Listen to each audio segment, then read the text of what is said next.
Good evening. Glad to see all of you here. Yes, thank you very much, Ginger, and I'm glad to be here. I talked to Dave probably a year ago at the Super Cruise. I think that's what we came up with, as we kind of introduced each other, and I said that I had a program that talking about a local farm and the broader drawings, and so we kind of got acquainted that way. And Dave's been a great help the last couple of days, couple of weeks here getting ready for this, and I came down to make sure the computer was hooking up right and my flash drive was working and all those kind of things. So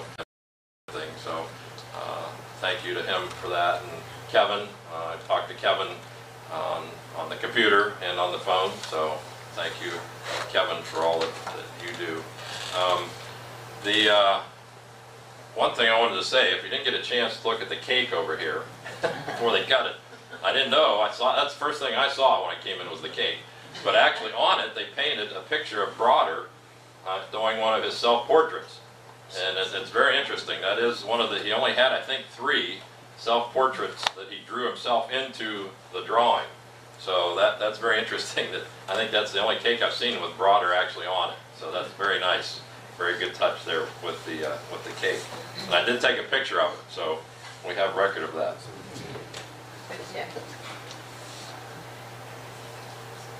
Now, I grew up on the farm that we're going to look at tonight, Smith Township, Mahoning County. That's where I lived for a long time and working the farm. And my dad lived there, my great-grandparents, my grandparents, great-great-grandparents all lived there on that farm. So it was a legacy of that farm and that community right there on Bandy Road. I think probably a lot of you have been past there on the way to Alliance, right where the Mahoning River floods out into the pasture there on the north side of 62.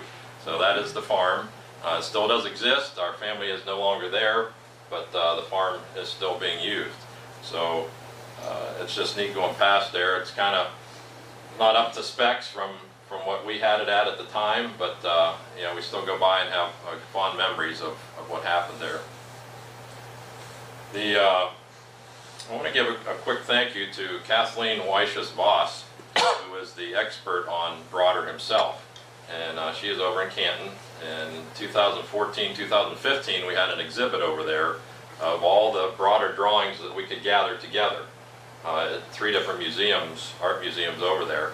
And our drawing was in the McKinley Museum over there and displayed with several other drawings. So it was just a fantastic time to see all the ones that there are. Now, he actually drew, I believe, just under 1,000 drawings while he was here in the States. And we only have those 165 or so that we've been able to come up with over time as people started to realize what they had hanging in their front rooms in their homes. And otherwise, probably a lot of them have been destroyed over time. And so those of us who have those are just very lucky that we still have those drawings, because it was just pencil on paper. Very hard to keep those, you know, for that period of time. So I want to thank Kathleen for all of her work, her team's work. I did help with a little bit of research there, but not anything compared to what they did over there. And she was the guest curator for all those exhibits that we had over in Canton in 2014-2015. And I also want to thank, and we should all thank, those who came before us that either created or saved artwork like this, and those folks that took and or saved pictures, because that's what we're all about, isn't it? Without those folks having saved those items, we wouldn't have anything to look at. So it's very important, and we just thank them. Special thanks to my grandma, Pauline May Haynes Harlan, and she made all this possible with her insight and foresight to keeping this material for us to enjoy and explore. Now, before we take an up-close look at Broder drawing number 466, drawn in the fall of 1885, I want to take you through a little journey. I want to introduce you to the characters involved in this Broder drawing, and I call it the Swiss Connection. And as we learn about these folks involved in our story, we can take a look at this sunrise over the Columbiana-Mahoning County line.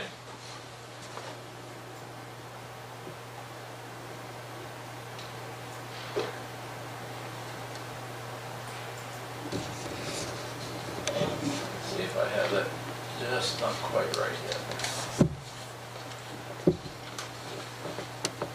I was over here this afternoon and we were just trying to make sure we had it where we wanted it. There we go. Okay. So as we look at this sunrise, we can just imagine that John and Elizabeth Beitler, my great-great-grandparents, and Ferdinand Arnold Broder may very well have sat on the front porch of the Beitler farmhouse and enjoyed a sunrise just like this. Now this is a sunrise I took over in the Walmart parking lot, and looking to the east on the morning of 8/5/2013. And that's another side topic I guess I get into a little bit is keeping dated material. Because as I've done research and talked with my grandmother over the years, that's the key. That's the key, is the date. And because as long as you have the date, you can kind of remember some things and then write things down. But coming up with the date is always the first problem if it's not there. So I always leave the date on my pictures. You'll see the date on everything that comes up. But that way, that helps, you know, at least one person know exactly what was going on at that time. So it's pretty neat to see all those dates and know when that was taken. Now, the Swiss connection. My great-great-grandfather, John Beitler, was born in Switzerland, in Bern, in 1850. He came to the United States just as the Civil War was ending at the age of 15. John had 4 sisters and 2 brothers. He married Elizabeth Yagi in the 1870s. Elizabeth died in 1896. John then married the caregiver, Catherine Beeler. John died in 1929 and is buried at the Alliance City Cemetery. My great-great-great-grandparents, Jacob and Maria Yagi, were born in Switzerland and lived in the area around Link, about 50 miles from Bern. Jacob was born in 1809, Maria in 1813. They came to the U.S. in 1837. Out of 9 children that they had, only 6 survived, and out of the last 4, only Elizabeth lived and became my great-great-grandmother. Born in the U.S. in 1849, she died in 1896, not yet 48 years old. She's buried at Bethel United Church of Christ Cemetery out on Buck Road. And to this union, there was 1 child. My great-grandmother, Emma Mary Beitler. She was born January 22nd, 1875, and died in October 1955. She married my great-grandfather, Ernest Thomas Harlan, who was the son of Thomas and Harriet Harlan. Ernest was born January 26th, 1875, and died in May of 1955. Their moms were pregnant at the same time. They were born only 4 days apart in 1875, and they were only children. And they were next door neighbors. Wow. And we'll get in, we'll see that on some of our photographs here. Ernest and Emma married in 1897. And they were the only children in their families, and they were next door neighbors, so pretty neat story. Now to the artist. Ferdinand Arnold Broder, born in 1833 in Kaltbrunn, Canton, St. Gallen, Switzerland. Roughly 2 hours from Link and Bern. So not very far away from my great-great-grandparents and great-great-great-grandparents as they lived all in Switzerland. And remember, any information on Mr. Broder and his life and drawings is courtesy of Kathleen Weisches-Voss and her team, who intensely studied Mr. Broder. Now, we were talking about the number of drawings. Ohio has 165 so far documented, and there are 63 in Pennsylvania. As he came into the East Coast from Switzerland, he started drawing early on in Berks County in the eastern Pennsylvania, and then made his way along roughly what would be the turnpike today, and came up into Lancaster and Beaver County. And there are a couple of drawings that they've located in those counties and have documented.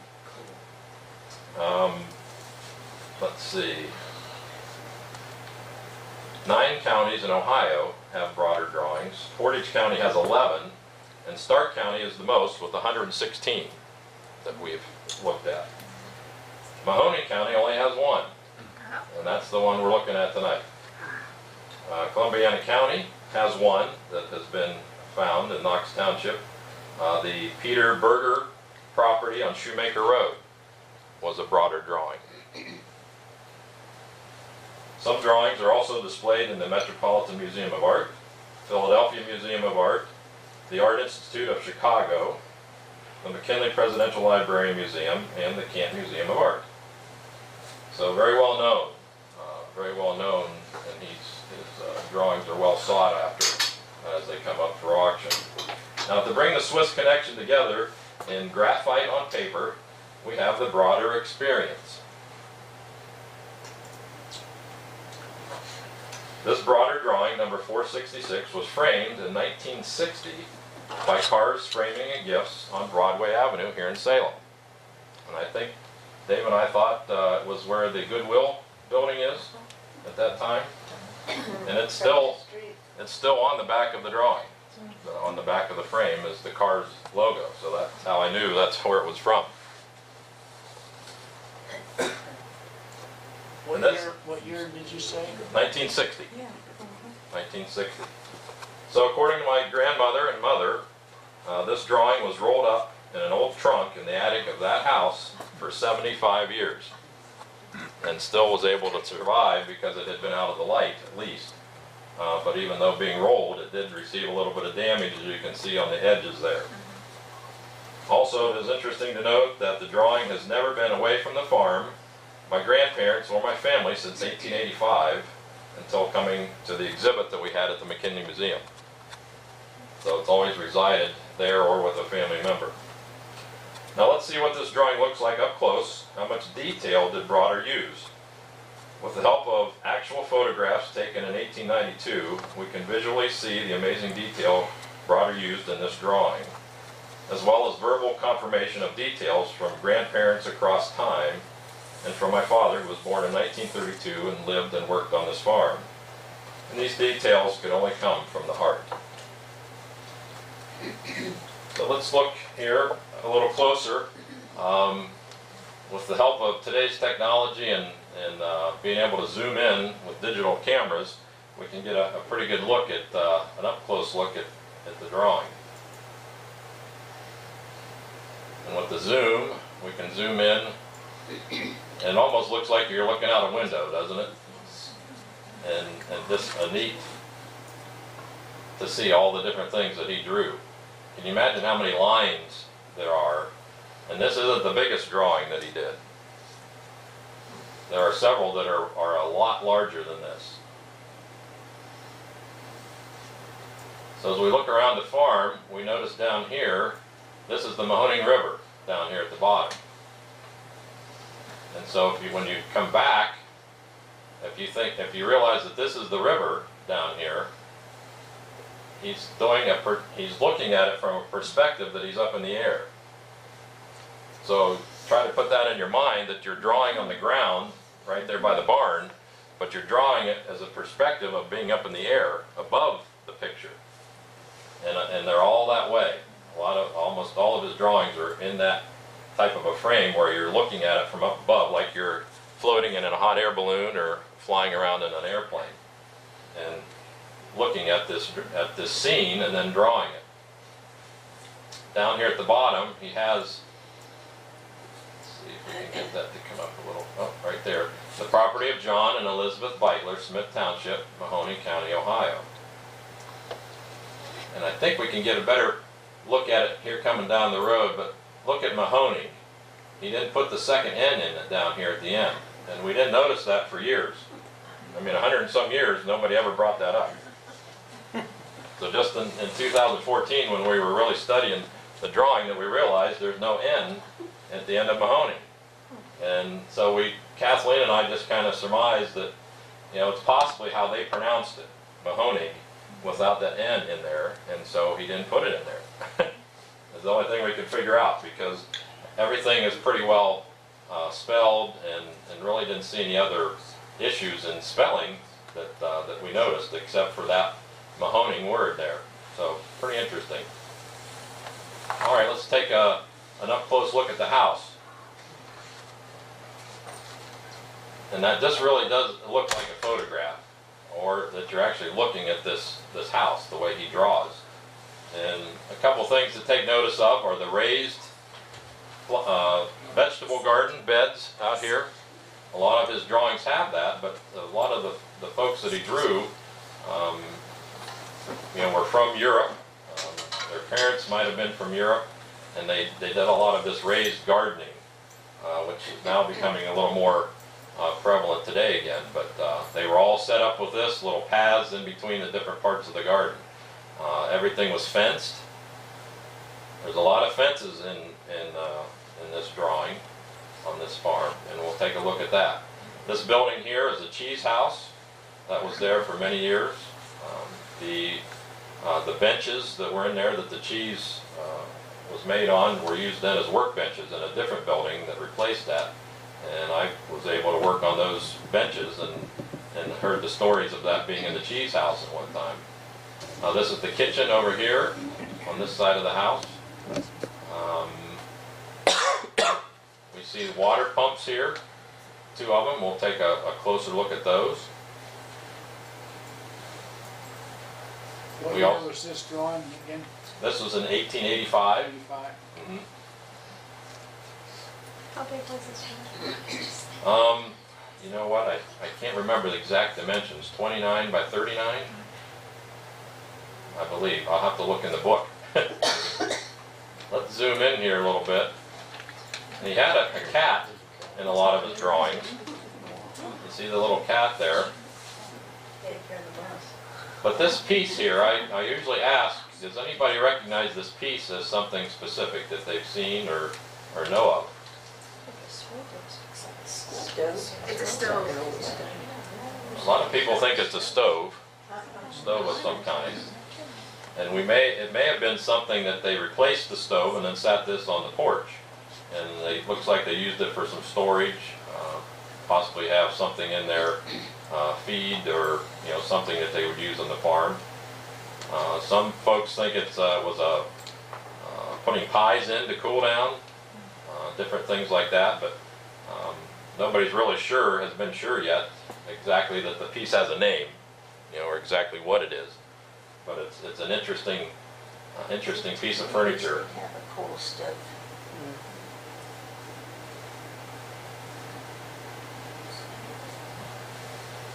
So that's a little bit of the house and the main focus of the picture.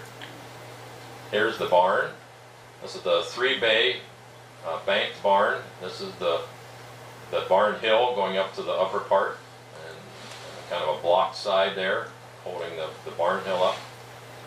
These grape arbors down here, my dad remembers those still being there when he was little. And you have the cows kind of wandering around, coming through the fence opening there. We have chickens, and this is a corn crib up here, and we'll take a little closer look at that in these outbuildings. Over here you can see a little bit of this damage that comes in from the side. And as far as we know, my grandmother was a school teacher, and we think maybe she just put some glue on there and tried to keep it from cracking any further. And of course it's not a tested thing of conservation to do something like that, but in 1960, probably didn't think about it, used what she had available as they got it out of the trunk to frame it, and it's preserved it to this point. And so we're lucky that something was done at that point to stop some of the damage from getting any worse. This is a wagon shed here, and most wagon sheds on the floor that would have been about right in here had a hole, a big square hole, like a 5x5 hole that you would take the wagons up and down through, or parts of things that you would have built upstairs and then lowered them down through. I played up in the top of that building when I was little and looked out this window many times right there. There was a set of wood steps, went right up the inside of the building here to the upstairs, and there was a lot of woodworking tools up there. It was such a neat place to play and see all this old stuff. It was just a neat place. Keep in mind this part of the wagon shed over here, we're going to look at those boards that are going up and down. That has some significance in our actual photographs. This is a corn crib here, which was later added on the back side to make it twice as big. I played a lot of times in the corn crib. Here's the part of the cheese house, and we have the wagon hauling the milk cans. And again, up here we see a lot of fence. Now this is Bandy Road, right out here, and I really can't imagine that there would be that much, looks like either picket fence or snow fence, lining Bandy Road. It's just really hard to imagine that there would be that much fencing. And we're going to take a little closer look at that as we get into our presentation. Here again, a lot of fencing. We see more fencing down here in this corner, and different fencing coming up this side. And you can see back here the fencing going past the house.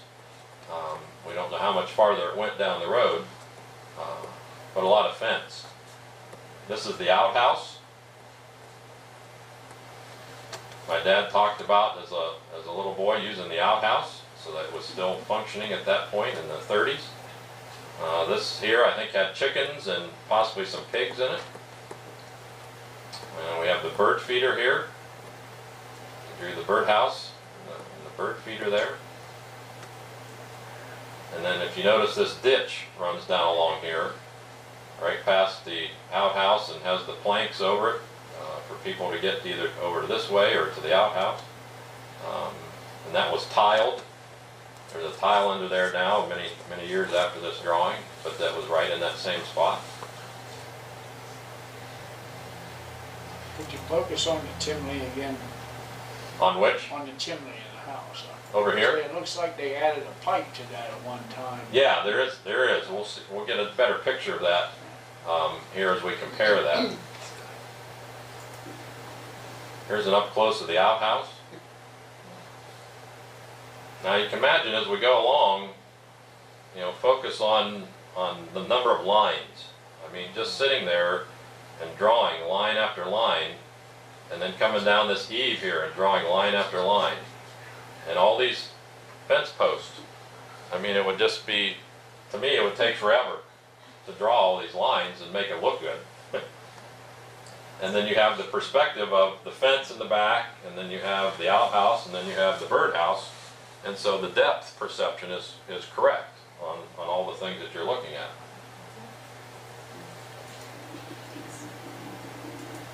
Now this is a real high zoom in on the paper. And you can kind of see some white residue there in the drawing. He used different soft and hard pencils, lead pencils on his drawings to have different effects of either deep, dark, or lighter. And then he used, I believe it was called a buttermilk wash that he would pour over his drawings after he was done, kind of like a sizing or something to set the lead into the paper, and I don't know if it kind of hardened it as it dried and set it in. So as far as I know, a little bit of that residue is what that is from. It's from that sizing that would have been poured over the drawings to help them set and stay, well, now for 100 and some years.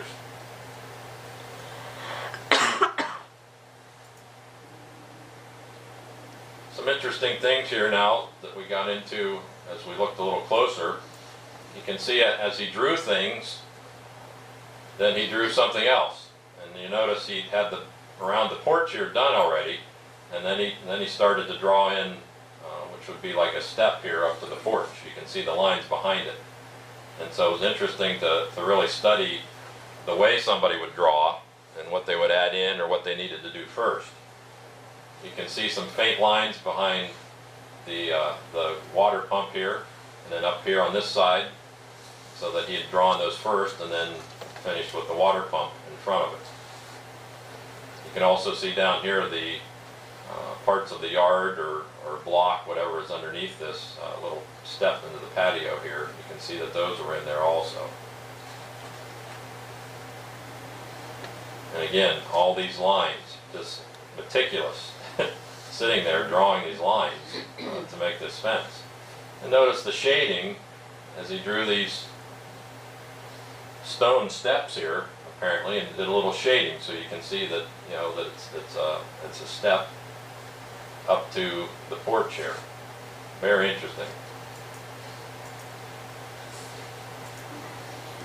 Again, we get that little bit of white residue that we're seeing that are down in the, where he drew a little harder, or the pencil's a little darker, and that lanes in. And where the cat is all black here, you can see some of that residue. Here's the front, a look at the front part of the house. Again, this is along Bandy Road, and I did study, looked up a little bit the types of gates that may have been prevalent at that time, and a lot of what he used, I believe he found as he saw it coming from the east, as he came into port and came across from the east coast, that he brought a lot of these ideas of what it was. Now, again, I don't know that this gate exactly existed, but it does look like gates that were prevalent at that time. Here's a window that we're going to look at coming up. We'll keep an eye on that window and the chimney. The time that he spent on making the bricks around this chimney. And here's the eave of the house. Now that looks like an eave there. It's not just a roof line in one line. There are several lines there that really tell that eave. A little close-up of the window, and you can see he put curtains on the inside, drew the shutters. This is the front porch here.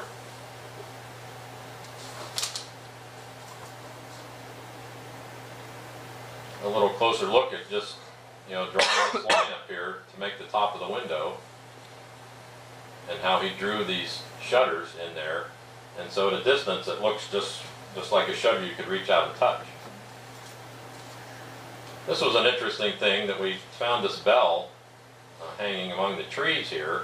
It looks like this post is coming up right here and comes up possibly on this side of the trees, and he kind of outlined it, I guess, so it didn't get hidden in the leaves, is what we think. And so you could tell that that bell was hanging there. And again, here you can see the eaves coming at the corner of the house, and it just looks like the actual wood right there. A little closer look at that. Isn't it fascinating to be able to draw things like that, and it just looks so real?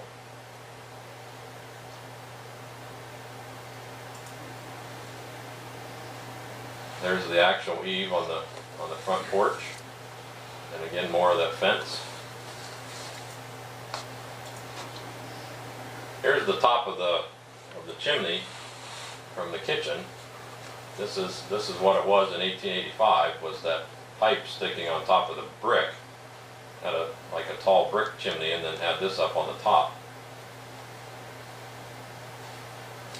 And back here, you notice how he did the trees. Just kind of, taking the pencil across there, and then putting some branches up in there. It always reminded me of, when you look at it like that, the guy that always painted on PBS, how he would do the trees. And yes, put the branches up and then put the leaves out, and it just all came to life. And it's just fascinating how that makes you think there's a tree right there. Now this is a look at the back side of the house, the entrance into the basement, and possibly this pipe here, a cistern pipe or something coming into this water pump. And that may have been why there were two there. This was a cistern, and the other one was more of an in-ground well. This is the first look at our characters here. This is my great-grandmother, Emma, working in the garden. Here's a little closer look at the birdhouse, and we see the bird up on top here. And those planks, it was always kind of a thought in my mind, you got to go to the bathroom in the middle of the night, and you got to find the plank down there to make sure you don't step into the ditch to get over to the outhouse. And there weren't any night lights out there. You would have had a candle, I guess, with you. Here's a little look at some of the damage that has happened to this drawing as it aged over 75 years. those cracks, and again, I think Grandma had put some glue or some material on there to kind of keep it from wanting to separate any further. And then in the background here we see that actually 4 different types of fence coming together. We have one kind down here, we have actually like a picket fence that we would know here, we have a board fence here, and then we have this like a snow fence up in that area. So again, the theme is fence on the farm, and a lot of his drawings had fence in it. Here's another coming together of different fences. And it's just hard to imagine these straight lines, up and down and up and down, and then the lines to connect it all, and then the shading in between here. And you see it over here in the corner, a little pig snout sticking into the picture there. And just look at these up here, just one line after another. Here's some board fence around the trees. Pretty common, I guess. A lot of times you'll see that out in a field. Here's another picture of the gate facing Bandy Road. Now here's some different fence. This was common during the Civil War, called a Virginia worm fence. And it kind of wove through a lot of Civil War pictures. A lot of battles were fought, you know, right there at the fence line. And that's what a lot of the fence looked like, was that Virginia worm fence. I'd done some pretty good studies and research on the fence because I just never really thought that this much fence existed. And so I'd even talked to, at one point, the Smithsonian, because they had a traveling project called Fences going around. And I called the person there at the Smithsonian to see what that was all about. And it was more dealing with fences in the city and how fencing became a thing where neighbors weren't sure, you know, that the next door neighbor liked them or not because they put a fence up. But that's what that was about. It wasn't so much the types of fence or what they were called, but I did know this was a Virginia worm fence. But the fencing is just it's a neat subject. There's a lot in it, and you never really think about it. Here's a rabbit out there, a little out of proportion, I guess, on the size of the rabbit, but he didn't want us to see it. So here again we have the field, and then we have the edge of the woods out here. Here's another view of the fields, looking east from the farm, and a lot of fencing out here.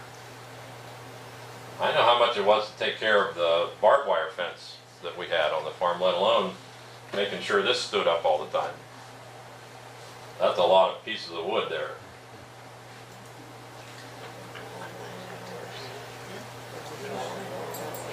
Another good example of the tree, and how to make that look like a tree. Here we see the bottom of the cheese house and how he drew the rows of bricks in, the block to make the cheese house. And over here's a barrel, possibly for catching rainwater. We get into the cows. Some of the cows that he drew weren't real good perspective, but others were right on. So this one looks a little, the body looks a little bigger than it should be, but we could obviously still tell it's a cow. He did a lot of these Swiss bells on our cows.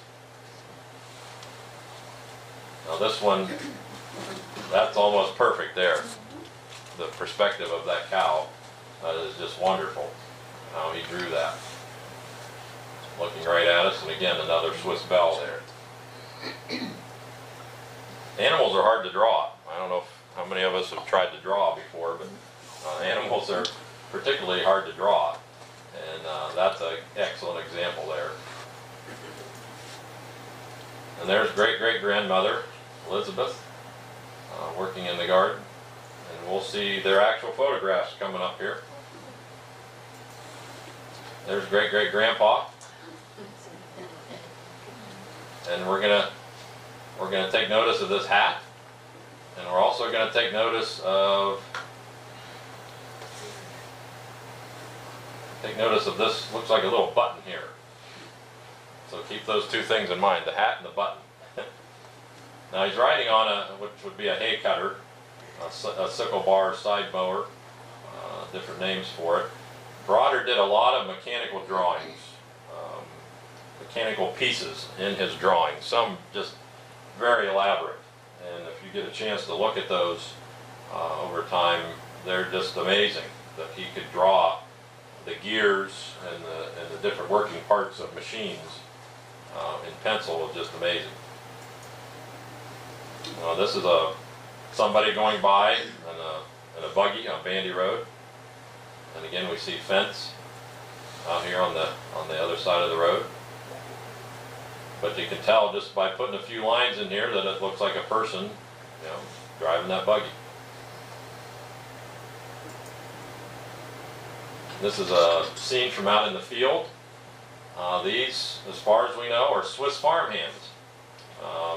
And going to one of our Yagi reunions several years ago, some of the information had come up that there were Swiss farmhands in the area, and two of these gentlemen lived on our farm from Switzerland and lived there and worked the farm, and that was their pay, and they ate and slept, and that's how they lived, was being farmhands there at the farm.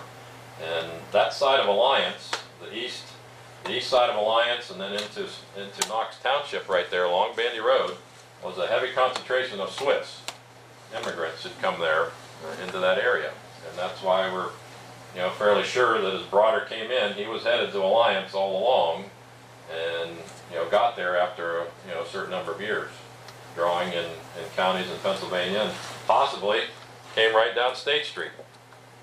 If he came to Pittsburgh on his way over, or a little farther north as he was drawing in Beaver and Lancaster County, that he found his way to State Street, may very well come right through Salem on his way to Alliance. So it's just a neat connection there that he may have walked past our city right here. And also, in walking State Street to Alliance, he walked past his farm. And he would have known probably at that time that there were Swiss immigrants living there and in that area. So he concentrated from Alliance, kind of his home base was the townships between Alliance and Canton. That's where all his drawings were in Stark County. For the most part, were right between Alliance and Canton. So a heavy Swiss concentration right in there.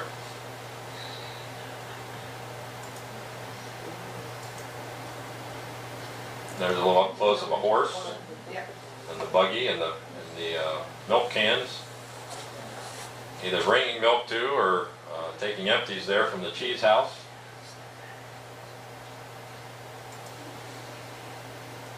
And here's a neat look at the letters that he used at the bottom. Oftentimes they're kind of forgotten because the wording is right at the bottom and you don't really concentrate on that. But just look how elaborate those letters are. That would take me forever just to do the letters, let alone the drawing of the picture. I mean, that's just amazing.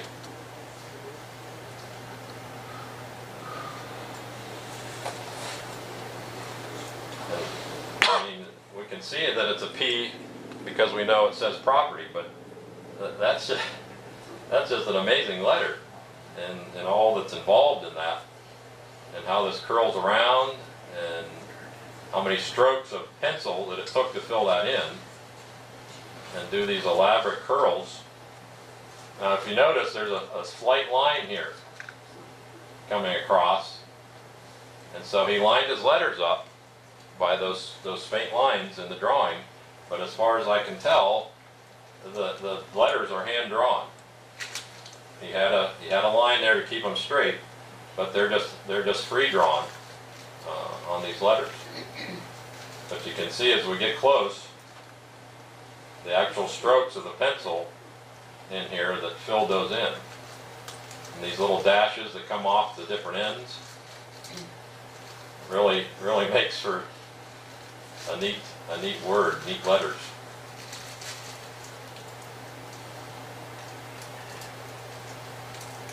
I never wrote Ohio like that. Has anybody written Ohio that way?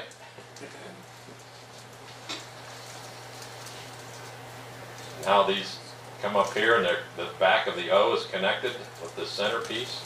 And you got these two lines. It almost looks like a note, doesn't it?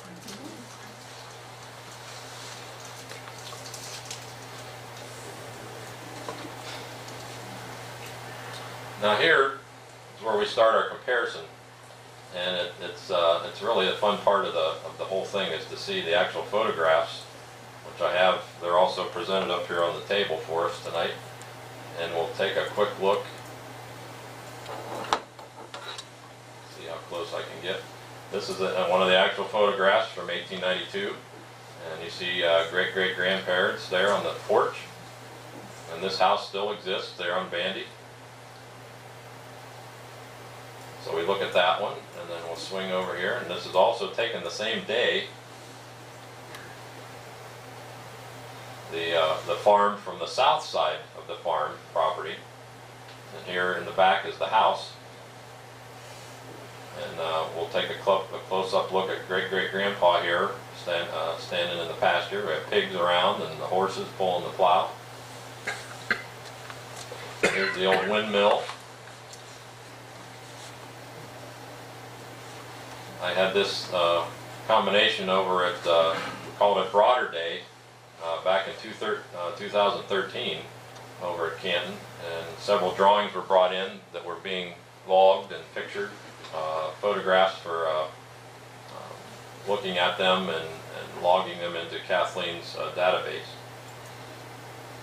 So our first comparison is going to be with our outhouse. We're going to look at this side. This is the photograph, or this is the drawing that he did in the perspective from the west side of the outhouse. The actual photograph is going to be more from the east side, but we can see this side of the building. This south side of the outhouse we can use as our comparison. So here's the actual photograph up close as we look at it, and it's our first look at how detailed he was in what he did. You notice the vents. He drew the vents right into the side of the outhouse, which I'm sure they all had vents, but he wouldn't have had to have actually drawn that in there. But that detail I thought was so neat that he actually drew that into the side of the outhouse in this drawing. Right there it is. And he has the correct number of slats in the vent. Now let's look, before we turn back, let's count how many the boards are on this side.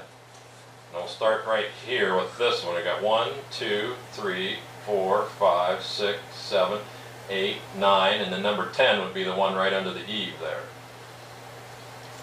So if we go back, let's see what we've got here. We start right here. We got 1, 2, 3, 4, 5, 6, 7, 8, 9, 10 would be right up under the eave. So, you know, when you're drawing something like that, I just can't imagine I would be that exact to know how many boards were on the side of the outhouse. And I just think that's so fascinating to know that he took the time to know exactly how many boards there were and how many lines to draw. I'm sure that he didn't know or fathom in his mind that somebody in 2017 was going to be comparing what he drew to an actual photograph. Also, while we're looking at this scene here, what if we see fence out here, right on this left side. Now it looks a little different. Oops, I gotta come back. It looks a little different than this fence, but fence nonetheless is there. And look at all the brush and the trees around. It's just a lot of stuff. And I always thought, you know, how would you mow that? And of course, they didn't really mow much back then. There wasn't a lot of mowing going on. The goats, I think, did a lot of the mowing. But, you know, you had this nice house there, and an outhouse and so forth, and fence, but it's still among the brush of the property, which, you know, eventually, as we went into the 1900s, became something that people cleared out, and then became more of a lawn type thing than it was back then. It didn't really matter at that point. Now here's another neat one, is the water pump right here. I wish we had I do have a picture of a cat, but it's not this one. That is an actual photograph. It may have been that one. But this is our pump that we're going to look at. And again, we're looking at it from the west side. The actual photograph is going to be from the back side. And keep in mind this handle right here and the phone. No, but look at this handle. That's going to be our main focus as we switch to the next frame. And we're going to see it. Oh, I got to come back. Right there. Right here's the handle. And it's on the correct side, and it's at almost the exact degrees away from the casing as the actual pump as it was in the drawing. Now the casing's a little different.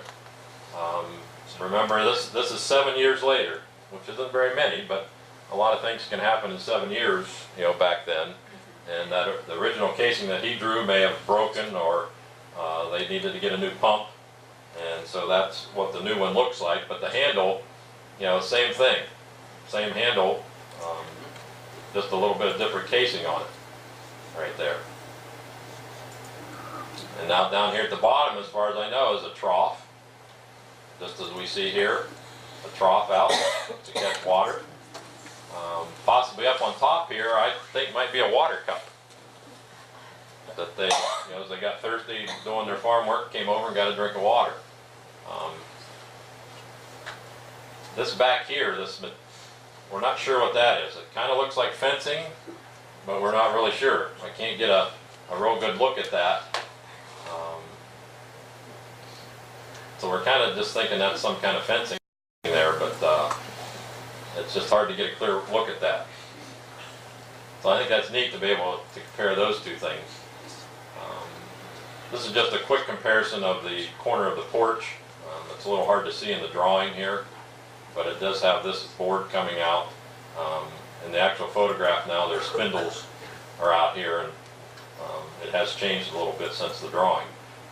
Oh, but you notice also in the actual photograph here we have some chicken wire. You can see the outline of the chicken wire there, possibly around a plant or a bush of some kind to keep the chickens or the goats out of.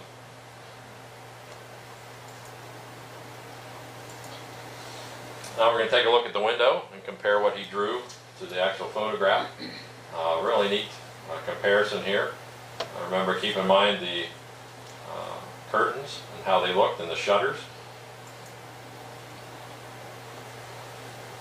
And there we see a little better picture here of the shutters and the curtains inside. They don't exactly loop up and down like he drew, but again, they may have changed. Just a neat look on these shutters. We can focus in, and it looks like there's a pull-down blind here. There's just a little edge right there. It looks like a pull-down blind might be in there. And we see the paint ran over a little bit on the glass there. And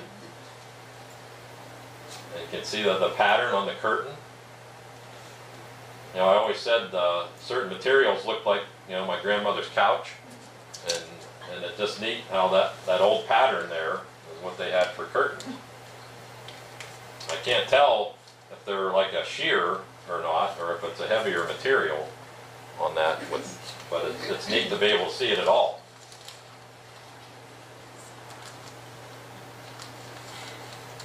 So that's the window that he drew there.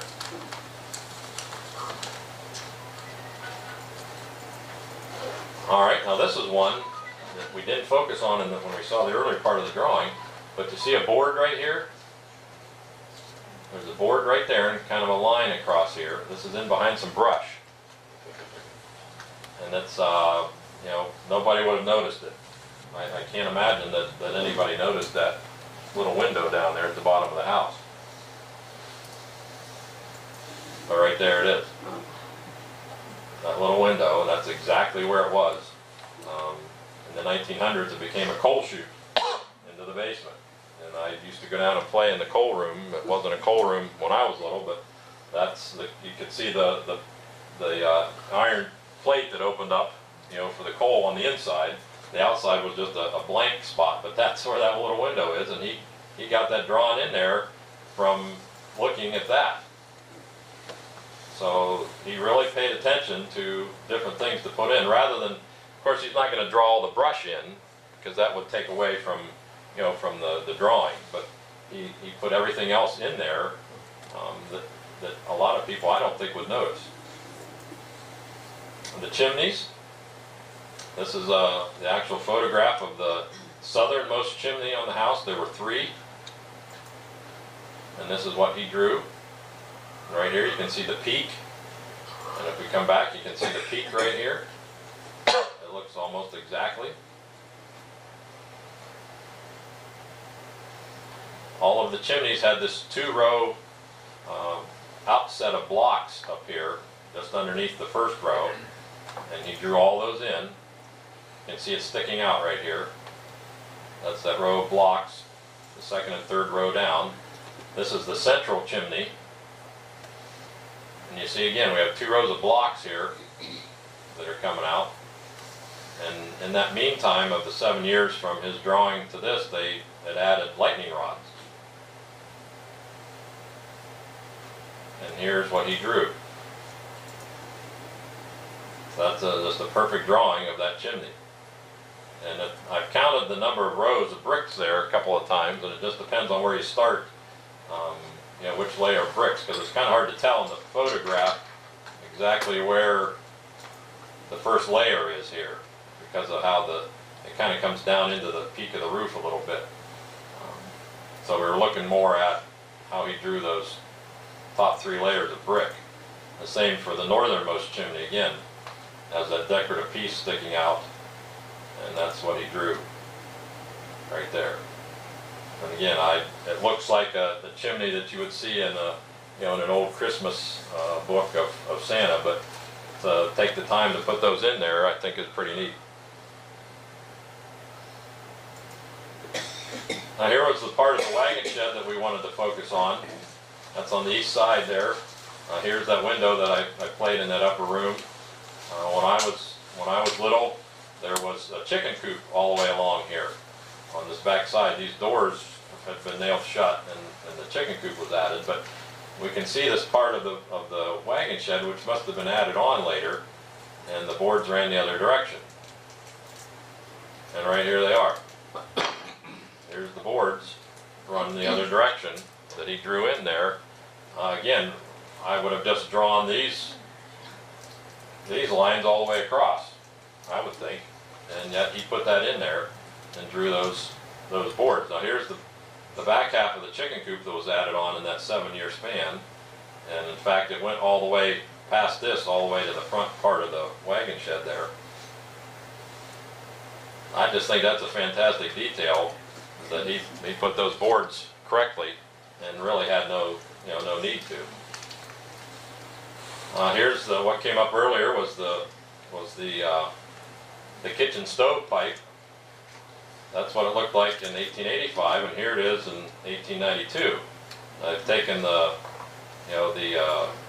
metal part down and either extended the brick that was there or put a whole new chimney in. And I think you can tell it's the kitchen stove because it's getting a lot of use. With that dark up there, that chimney's getting a lot of use, and somebody's cooking some good meals in there. Now again, another neat detail, this line in the boards. Right there, coming out right at just under the eaves. He drew that right in here. And put that separating line right out to the eave, exactly where it is in the actual photograph. And here's our first people. It's great-great-grandma Elizabeth. And then here she is in the photograph, or in the drawing.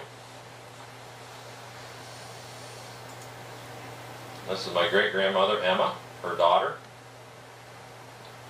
And then of course this is her in the garden. And there's great-great-grandpa taking his photograph out in the side pasture there with the horses and the plow. Pigs walking around. You get a good view again of the wagon shed, the chicken coop there. This is the back of the corn crib right there. And what else do we see in here? A lot of fence. We're getting more and more fence as we get into these actual photographs. That's a lot of boards right there, just in that little piece. Ah, now what do we see here? Remember when we were looking at the drawing, I said notice his little button that Broder drew into his outfit there, and there it is. Some kind of a clasp or a little button, like a tie or something to keep his shirt closed, and it's right there. Now back here, there's the hat. Remember we saw the hat in the drawing. That's that exact hat. I mean, you can't draw the hat any better than what that actually looks like. Right there. Yeah. I mean, that's that hat. That's the hat and the button.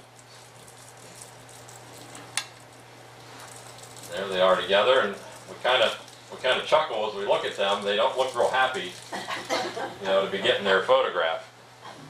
But as we kind of talked about this over the years, not a lot of people knew what photography was, let alone that, you know, to actually get their photos taken. I'm sure they saw some in the newspapers of the time, because this is, you know, 30 years after the Civil War, 20 years after the Civil War. And I'm sure they knew what what photographs were, but there wasn't a lot of people, you know, outside of the Civil War actually taking photographs, I'm sure. That was pretty much selectively just for that.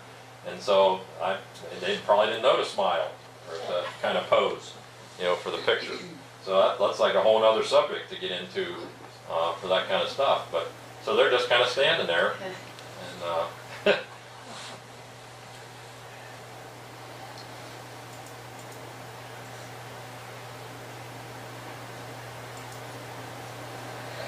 here's the milk cans.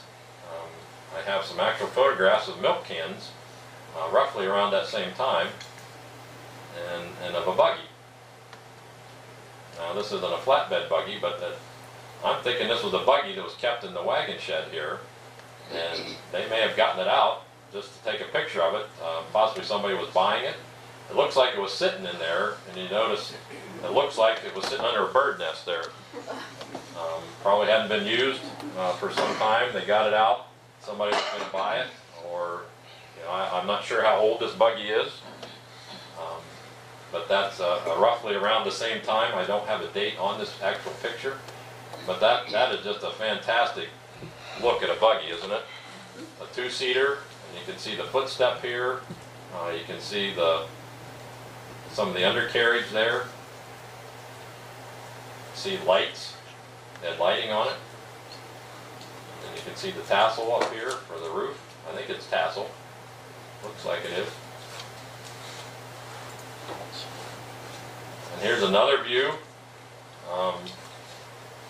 If you notice, we have fence.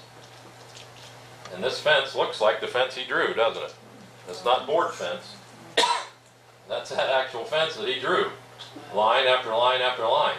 I mean, it was there. And we call it more of a snow fence, you know, with the wires holding everything together. They possibly called that a picket fence as well. But it's right there. I was so fascinated when I got a hold of this picture and saw that fencing. Exactly what he drew, a lot of that fencing. We'll have a little better picture of this, but here's the milk cans. And we see some fencing in the background here, and then we have all this board fencing laying on the ground. Here's the picture of our cat. I don't know that's the cat that he drew, but this is a black cat. And you notice in the background now, here's the boards laying on the ground, and now we have more of a barbed wire. The large woven wire, see it right here? You can see the large woven wire fence, so it's shifted a little bit from the stone type fence. And then you see this neat stand back here where the milk cans were. And so when the wagon drove by to pick up the milk, they were at the level of the wagon, and he just pulled them right off onto the wagon. Now who lifted them up there, I don't know, but that's pretty high actually to be lifting a milk can full of milk. That's a lot of weight. The cats are sitting on a big field roller that they would have rolled either pasture with or where they were going to hayseed to flatten out the field a little bit. Pulled out with the horses. And this sat next door where my great-great-grandparents lived on my side, on the Harlan side, and we'll look at that. But it sat by their barn down there, and I played on that for years, sitting behind the barn, and it never went anywhere, but that's what that was, that exact roller. It was so fun to see that picture, and to see this old metal seat up there that somebody sat on, and there were the horses rolling around. Here's a better picture of the milk cans, and you can see again the woven fence here that they've got. And these trees out across the road would have been straight out across the road. None of those existed as we got into the late 1800s. All those trees were taken down, and this became more of a field out here rather than a meadow as they started to farm, do more land farming. And what do we have here? More fence. Now look at all this fence that's in here. We can see some of the littler fence, smaller fence in behind, but look at all this board fence.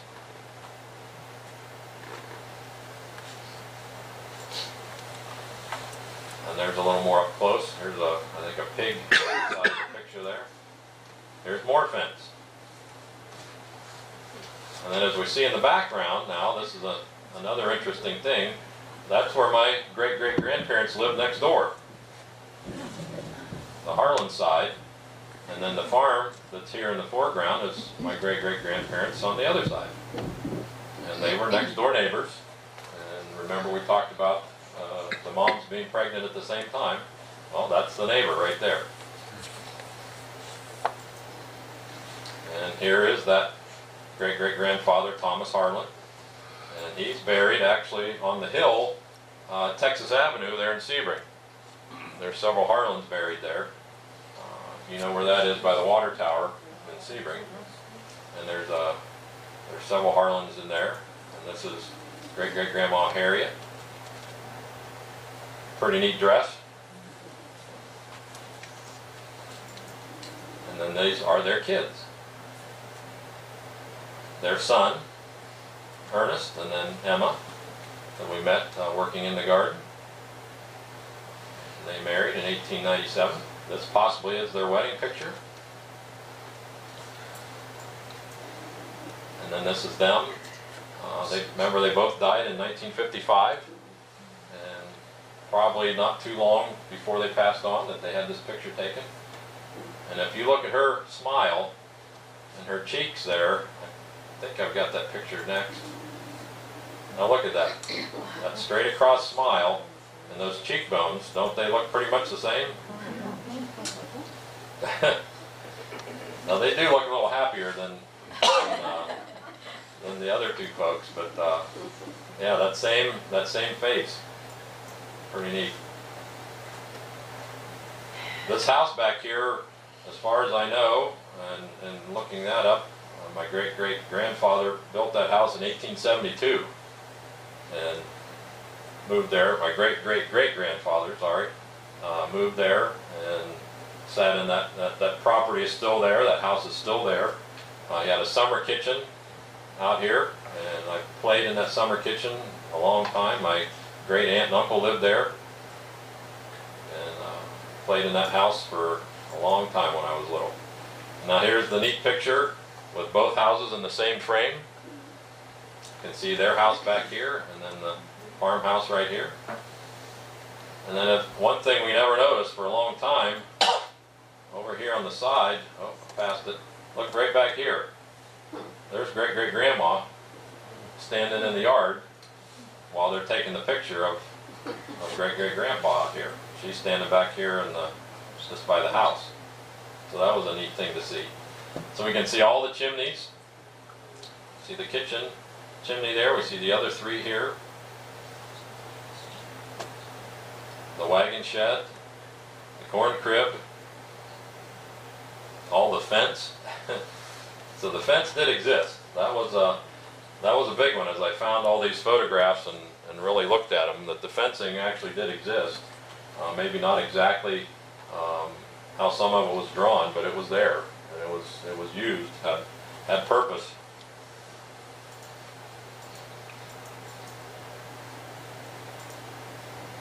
There's a look at that fence again. Here's a symbol that he drew on the end of the barn. We're not really sure if that's a Swiss symbol of some kind, since everybody's from Switzerland in the area. But some kind of a symbol. A lot of times they have the stars. Today we see again a lot of stars and different things on houses. And there's the barn. In this photograph, where the symbol would have been out here on this end of the barn.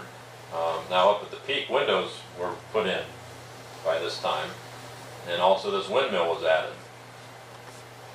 So we have a pretty neat up-to-date technology at the time of this windmill being here. I called the windmill company that would have put this together and talked a little history with them. This piece at the bottom, as it turns out, I've colored it here to see what the different parts of this pump down here are. It's a windmill. It's called a power windmill. It's not a windmill that would pump water with an up and down action like we would normally see on a windmill. This windmill turned the shaft, so it was a turning shaft windmill, which is way different. And so it turned this, which we think was a water pump down here at the bottom, rather than pumping water out of the ground with an up and down shaft. And then as we take the color out, you can see where it was right here. Now as I looked at this windmill, you couldn't see anything with the naked eye of the top of this windmill. There was nothing to see, but as we got digital photography going, you can see out here, which would be called the weather vane, or the arm that would keep it into the wind, keep the fan into the wind, and there's the letters, air motor, right there on that, and so I called the air motor company. And I also talked to somebody that the Allens would know here, which would be Ken O'Brock, who dealt with windmills all his life, and so he got into some of his friends' minds to figure out what kind of windmill this was. And I called the air motor company, and these were prevalent as air motors started in Chicago in 1889. And this is 3 years later when they would have sold their most windmills at the time, 1892. I don't know where it goes exactly from there, but then as we look under the porch, this is that same view, and great-great-grandpa and grandma are standing over here to the left. Back here on the wall looks like possibly wiring, not really sure. Might have been a decoration of some kind, but it looks like wiring. I never could really see that there were any light bulbs of any kind up there, but that's possible. So there's our look at the overall house again, and just what a neat journey it's been looking around the farm and seeing these different things and the details that he used. Now, does anybody have a guess on how long it took him to do this drawing? 2 weeks? Okay, we have 2 weeks. Another guess. Half a year. 6 months? Okay, we have 6 months. We have 2 weeks. Long of a period of time. He made so many. 3 days. 3 days. Is that right? It would have been 3 days. Oh, really? Hey, I witnessed Isn't that amazing? I mean, it's really something to think of that. Now, we've looked at how many things, how many lines drawn on that paper, and to think that he could have done that in 3, possibly 4 days. He stayed on the farm? He stayed on the farm. Wherever he drew, he stayed there for food, was part of his pay. And they don't know exactly what the terms were, if he got any kind of dollars also. Again, it's kind of a whole separate presentation on broader, but he was homeless. He never had a home while he was here in the United States. He stayed in infirmaries, which were for homeless people. And we have him on record at the Portage County Infirmary and the Canton Infirmary, I believe. And that's where he stayed. Wherever he was drawing, that's where he stayed. and he moved on, each time. Now it's interesting, again, 3 days. And they looked at that according to almost 1,000 drawings, how many months and years he was here, and without being able to draw in the winter time, he didn't do any winter drawings that he would have been out and about in the winter time with paper and pencil. And so you narrow that down to the, spring, late spring, early fall to be able to draw, and they've got it down to about 3 to 4 days, 2 a week that he did. Do you think that fence that's on facing the road there, that's on the front of the house, could possibly be a wrought iron fence? I don't know. Because I saw some of the hoops and stuff, and I thought, hey, this is could have been right in front of the house, maybe. Right, exactly. And then added on a wood fence down farther. Because I saw the hoops up at the top, and they all looked uniform, and that certainly wouldn't have been out of wood. Yep. Yeah, it's just, that, as much as we looked at it, it's like, man, he must have been there forever to get this drawing. But he did so many that he only had 3 or 4 days to do this drawing. And again, like I said, some are even bigger than this one. Later on, after this, he used colored pencils on some of his drawings. He also did patterns for people, and he also did quilting patterns, and they have some of those on display over at Canton.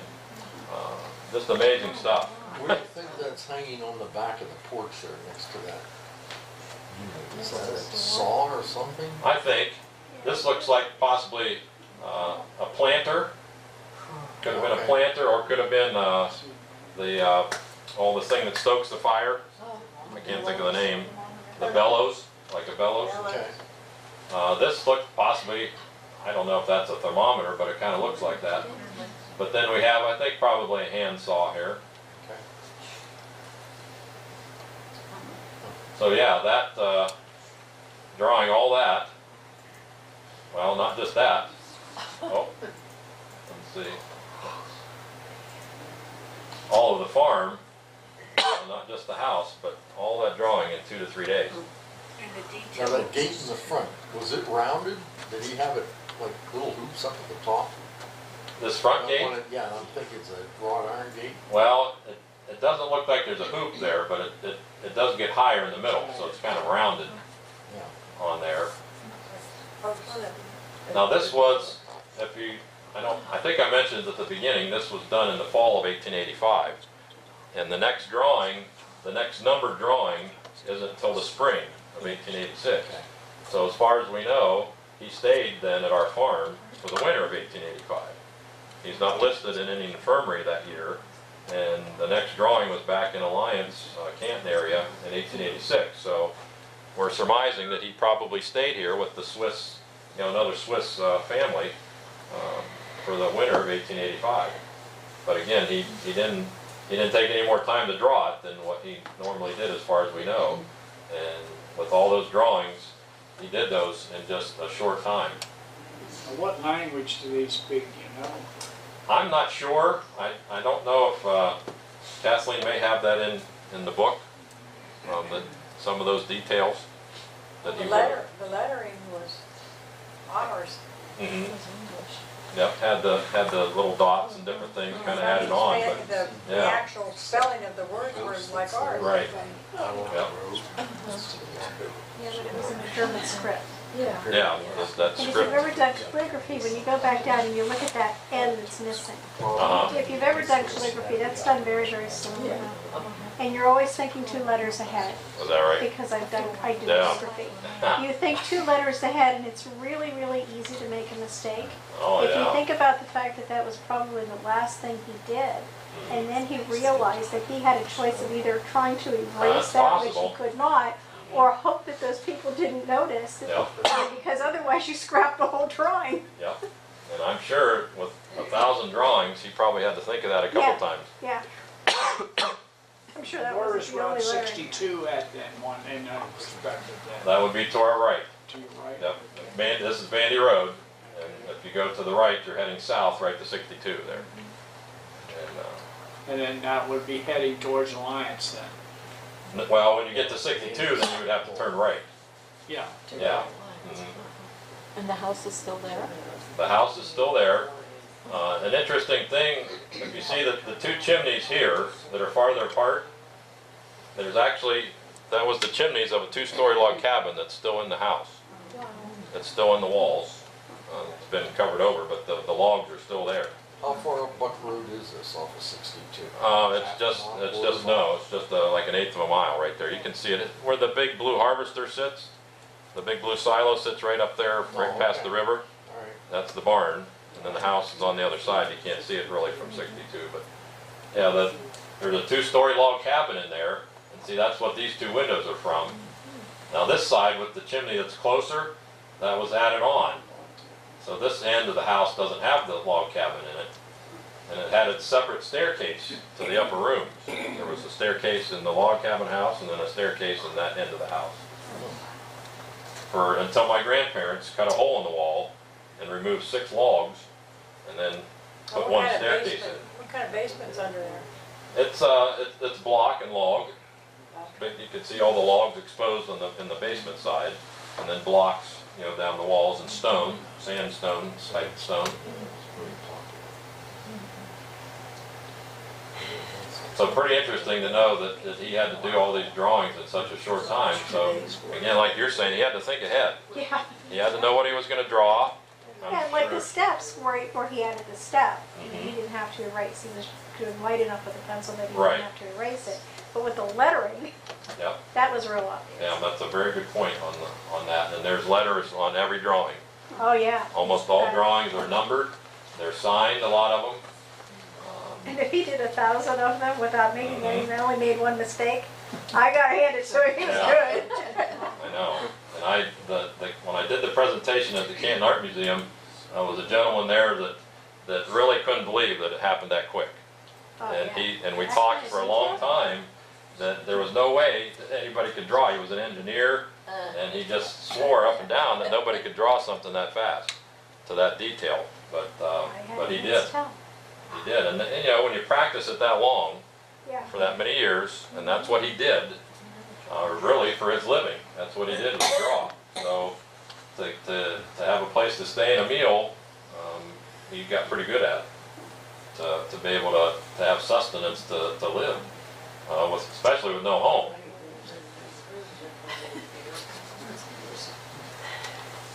So that's the broader experience, and we end with a sunset picture. Again, taken in August of 2013. And this is in Columbiana County over the Sainer Farm down off of Cider Mill Road. A picture that I took over the cornfield. And so we can imagine, Broader and the Beitlers sitting on the west side of the house watching that sunset as we end our presentation. So that is the Broader experience.